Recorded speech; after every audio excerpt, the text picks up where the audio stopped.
So, many years ago, flipping through the book Making Ghostbusters, I noticed that one of the set decorations in Louis Tully's apartment in Ghostbusters 1 was this sign that said, etc. And I said, my God, I had one of those hang on my bedroom wall when I was a kid. So I went digging through my parents' attic and found this thing after like 20 years. And it was black and spray painted it gold to match the one in the movie.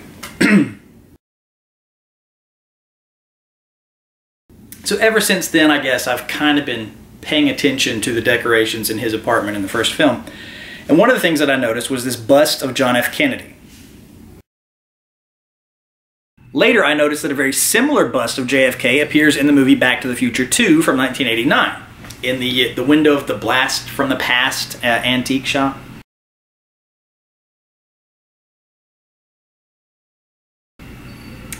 Well, one day I'm on the RPF and I'm prowling through different threads, and one says Blast from the Past. Caught my eye. And it's this gal named Emma in Candyland.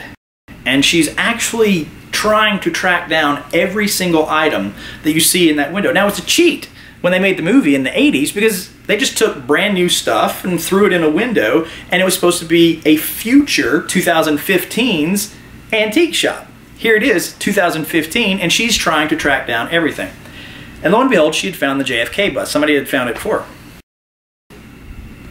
And I said, that's a great match. I'm extremely jealous of that. And I messaged her, and I said, tell me more about this thing. But she said, well, it looks on the bottom like it says Nixico. And my first thought was, maybe it says Mexico and some of the letters are faded. And she said it's about 13 inches tall.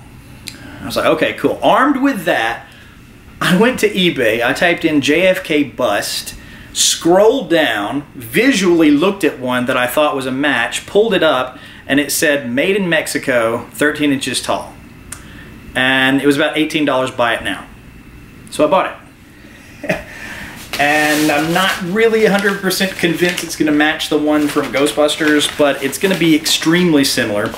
And I showed the completed auction link back to Emma, and she said, man, I'm really jealous of the price you got, and hopefully this thing has arrived in really, really good condition. So this will be my second Louis Tully apartment decoration prop.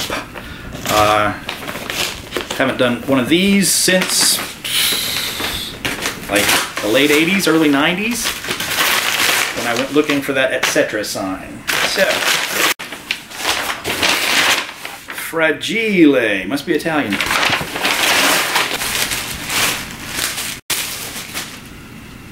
Alright. Well, it looks to be in pretty good condition. No chips or flaking. I mean, it's got some mold problems to it, and it's got a big seam up the back. Now, the bottom of it doesn't quite match what we see in Rick Moranis' apartment. That's funny, when I hold him closer to the camera, our heads are the same size. It doesn't quite match the shape of the base of the one, but there's so many other details that are close. I figured for 18 bucks, you know.